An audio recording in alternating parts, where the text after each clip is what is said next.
যে চৰকাৰৰ পক্ষৰ পৰা কিছুমান মানুহে চাকৰি প্ৰাৰ্থীসকলক যোগাযোগ কৰিছে পইচা লাগে বুলি আৰু পুলিচৰ দায়িত্ব আছিলে সেই অভিযোগটোৰ ভিত্তিত এটা এফআইআৰ লজ কৰি পেলাই এনকুৱাৰী আৰম্ভ কৰা কিন্তু এতিয়া চৰকাৰৰ বিশেষকৈ জালুকবাৰী মানুহ হোৱাৰ কাৰণে হয়তো আৰু চৰকাৰৰ বিৰুদ্ধে অভিযোগ অনাৰ কাৰণে আজি এটা পৰিৱেশ চৰকাৰে সৃষ্টি কৰিব বিচাৰিছে যে কোনোবাই যদি কিবা কাৰণত চৰকাৰৰ বিৰুদ্ধে কিবা ভুল উলিয়াই দিয়ে তে তেওঁৰ বিৰুদ্ধে কঠোৰ শাস্তি বিহা হ'ব আৰু অতি আচৰিত কথা যে এটা টুইটত য'ত কোনো ধৰ্মীয় কথা নাই সেই টুইটটোৰ ভিত্তিত এৰেষ্ট কৰা ভিক্টৰ দাসৰ বিৰুদ্ধে ধৰ্মীয় উত্তেজনা সৃষ্টি কৰা অভিযোগত সেকশন লগোৱা হৈছে এক্সটৰ্শনৰ সেকশন লগোৱা হৈছে অৰ্থাৎ অসমৰ মানুহক অসম চৰকাৰে পুলিচ লগাই পেলাই ভয় খুৱাব বিচাৰিছে যে কোনোবাই যদি চৰকাৰৰ বিৰুদ্ধে আঙুলি টোৱায় তেতিয়াহ'লে তেওঁক যিকোনো সেকশনত যিকোনো কাৰণত চৰকাৰে বন্দী কৰিব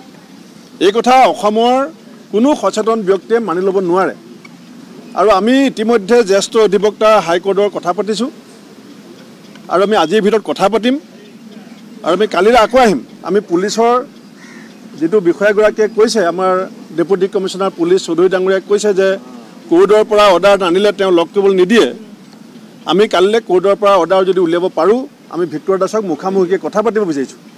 আৰু দ্বিতীয়তে আৰু অভিযোগ আহিছে এতিয়া ছ'চিয়েল মিডিয়াত লাহে লাহে খুব সাৱধানে লিখিছে মঙলদৈৰ সীমান্ত কলিতা বুলি এগৰাকীয়ে ছ'চিয়েল মিডিয়াত লিখিছে তেওঁ খুব ভয়ে ভয়ে লিখিছে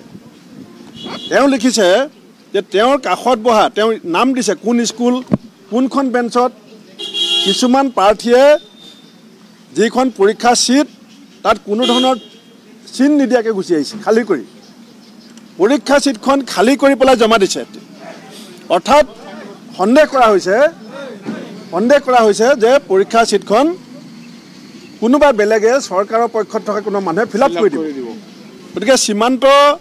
কলিতাই ছ'চিয়েল মিডিয়াত যিটো অভিযোগ আনিছে সেই অভিযোগটো মই ভাবোঁ যে পুলিচে এটা তদন্ত কৰিব লাগে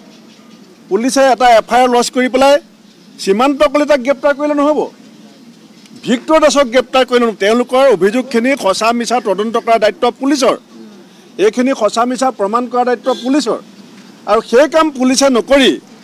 চৰকাৰখনৰ দুৰ্নীতি গাপ দিবৰ কাৰণে যদি পুলিচে নিজকে ব্যৱহাৰ কৰে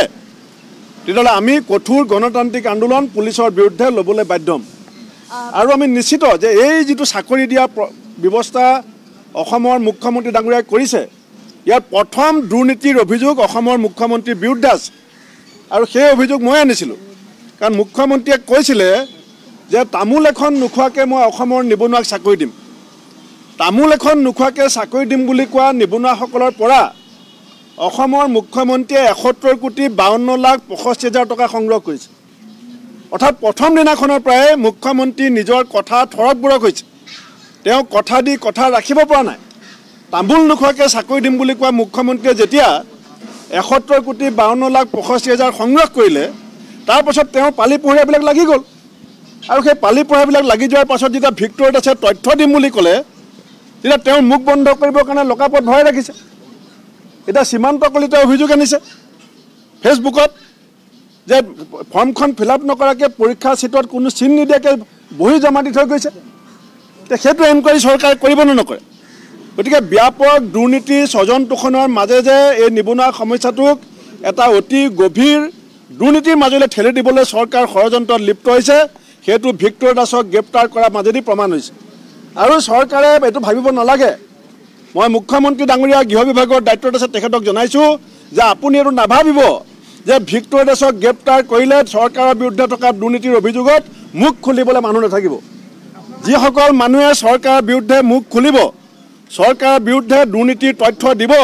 তেওঁলোক যি ৰাজনৈতিক দলই নহওক অৰাজনৈতিক ব্যক্তি হ'লেও অসম প্ৰদেশ কংগ্ৰেছ কমিটি তেওঁলোকৰ কাষত থাকিব ভিক্টৰ দাসে আমাৰ সহায় বিচৰা নাই সহায় নিবিচাৰিব পাৰে কিন্তু অসমৰ যুৱ প্ৰজন্মৰ স্বাৰ্থত নিবনুৱাসকলৰ স্বাৰ্থত ভিক্টৰ দাসে এটা স্থিতি লৈছে আৰু সেই স্থিতি সত্য অসত্য প্ৰমাণ কৰাৰ দায়িত্ব অসম পুলিচৰ অসম চৰকাৰৰ তাকে নকৰি এগৰাকী অসমীয়া যুৱক যিগৰাকী যুৱকে তেওঁৰ মাকে কৈছে যে 4.5 বছৰ বয়সত হিমন্ত বিশ্ব শৰ্মা জিন্দাবাদ দিছিল মুখ্যমন্ত্ৰীয়ে মুখামুখি হ'বলৈ সাহস কিয় নকৰে তেওঁ সমষ্টিৰ যুৱক কি আৰু তেওঁ এজন শিক্ষক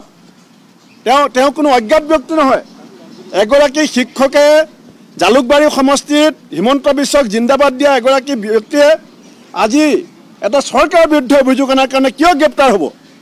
সেই অভিযোগ কিয় প্ৰথমতে সত্য বিচাৰ নহ'ব ইয়াৰ তথ্য আমাক লাগিব আৰু আমি ন্যায়ালয়টো ভিক্টৰ দাসক সহায় কৰিবৰ কাৰণে সিদ্ধান্ত ল'ম অভিযোগ আনিছে চৰকাৰে তথ্য দিছে বুলি ইতিমধ্যে ৰাজহুৱা কৰিছে ইয়াত সবতছে চৰকাৰ বিপদত পৰিছে যে মুখ্যমন্ত্ৰীৰ সমষ্টিৰ পৰাই দুৰ্নীতিৰ বেহাখন যে আৰম্ভ হৈছিল সেই কথাটো ফাটি লোৱাৰ ভয়ত অসম পুলিচে মুখ্যমন্ত্ৰীৰ চাৰিওফালে থকা পালি পৰিয়াবিলাকৰ দুৰ্নীতি গাপ দিবৰ কাৰণে যে ভিক্টৰ দাসক গ্ৰেপ্তাৰ কৰিছে সেই কথা ইতিমধ্যে সকলো ৰাইজে বুজি পাইছে গতিকে ভিক্টৰ দাসৰ প্ৰকৃত তেওঁৰ যি চিন্তা চৰ্চাৰে এই কথাখিনি কৈছিলে সেইখিনি ৰাজহুৱা কৰিবলৈ আমি চৰকাৰক বাধ্য কৰিম চৰকাৰে সেইকাৰণে ভয় খুৱাইছে যে চৰকাৰৰ বিৰুদ্ধে যদি কোনোবাই এটা আঙুলি টোৱায় তে তেওঁ আঙুলি বেকাৰ কৰিবৰ কাৰণে কি কৰিব তেওঁৰ বিৰুদ্ধে ধৰ্মীয় উত্তেজনাৰ অভিযোগ লগাব এক্সটৰ্চনৰ অভিযোগ লগাব আমি সেইকাৰণে অসম প্ৰদেশ কংগ্ৰেছ কমিটি কোনোবা মানুহ কংগ্ৰেছ নহ'ব পাৰে ৰাজনৈতিক নহ'ব কোনোবা অসমখন তেনে যদি এই চৰকাৰখনৰ প্ৰকৃত দুৰ্নীতিৰ বিৰুদ্ধে মাত মতাৰ কাৰণে শাস্তিৰ সন্মুখীন হয় তেওঁলোকৰ লগত সোঁৱে বাৱে অসম প্ৰদেশ কংগ্ৰেছ কমিটি থাকিব